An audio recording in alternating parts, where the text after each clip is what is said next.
There's one thing about arrogance. When it collapses, the entire world doesn't mourn it.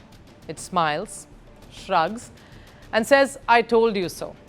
That, in many ways, sums up England's Ashes campaign and the reactions coming off it. Because what unfolded in Australia wasn't just a test defeat at Adelaide, it was the collapse of a narrative and a belief system that thought it could bulldoze any opposition and rewrite history. England lost the third test from a winning position. But let's be honest, was the Ashes really lost in Adelaide?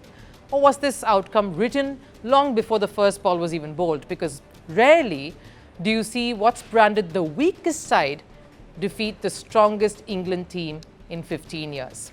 And that alone should tell you this was never about cricket alone. And no, this isn't an underdog story. Australia and underdog doesn't belong in the same sentence. They never have and they never will.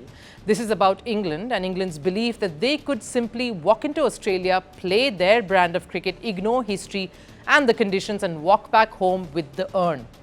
The tone was set early. Stuart Broad lit the fuse, calling this the weakest Australian side he's ever seen in 15 years and claiming England were at their strongest in over a decade.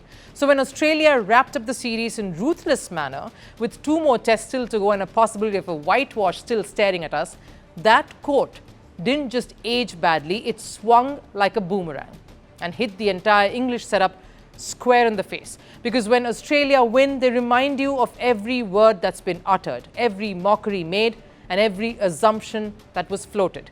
Bazball was officially put into hibernation and its place came in Ron Ball.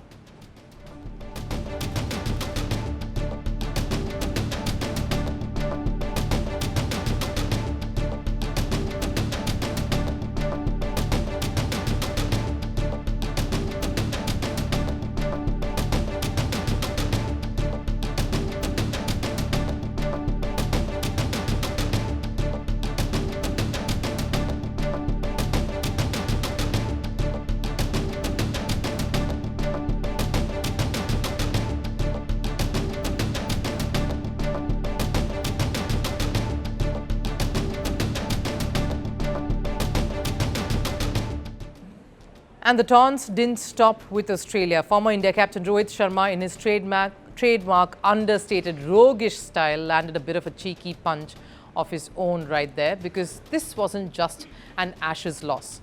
It was a global cricketing reality check. Even back home, England found no shelter. The English media, they turned brutal. Headlines spoke of collapse, of hubris, of a philosophy exposed. Former players didn't stop holding back either.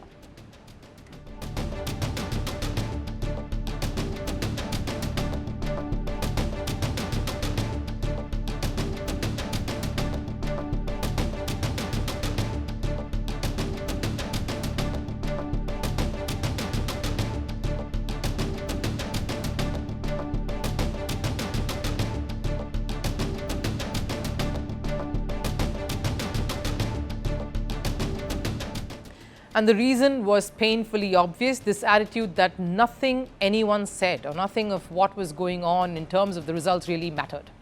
Ben Stokes brushed aside criticism right through the series, repeatedly insisting England were neck and neck. They were holding on and they were at par with Australia. Brendan McCullum initially claimed England were over-prepared, only later admitting, after the series was lost, that certain lines had been faulty.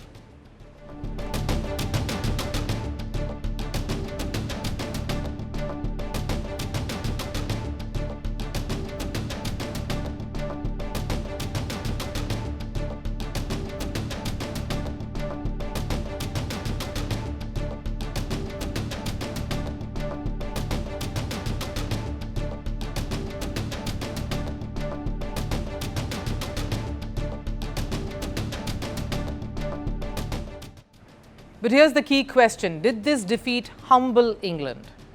Not even close. Ben Stokes, when asked what he would have done differently in the first 3 tests, responded with sarcasm.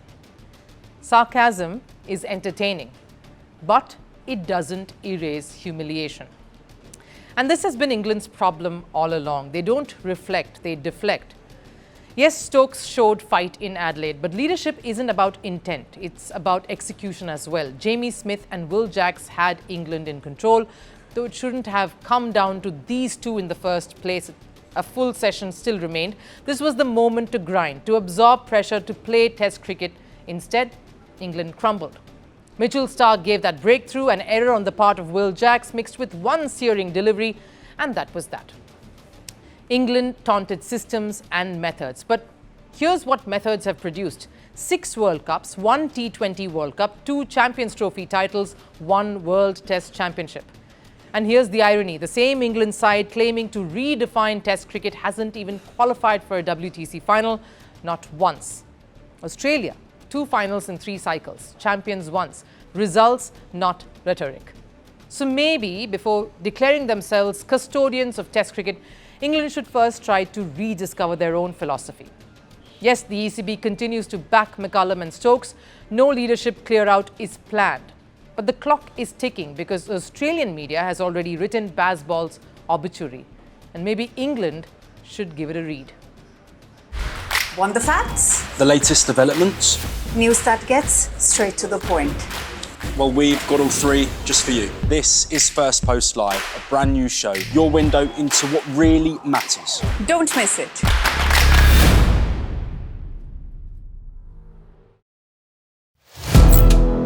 Firstpost now available in 9 languages on YouTube. English, Stands at $36 trillion. French, Le FMI, comme German, Geschäftsführenden Direktor, Hindi, $30 trillion ka karjo. Indonesian, Pemerintah tanpa pemeriksaan. Italian, Sekali radikali. Japanese, $1 trilhão idioma. Portuguese, Por causa do próprio balanço patrimonial. Spanish. Beautiful bill. Go to Settings, click on Audio Track and select a language of your choice. Be the first to know what's happening around you in your first language. Firstpost.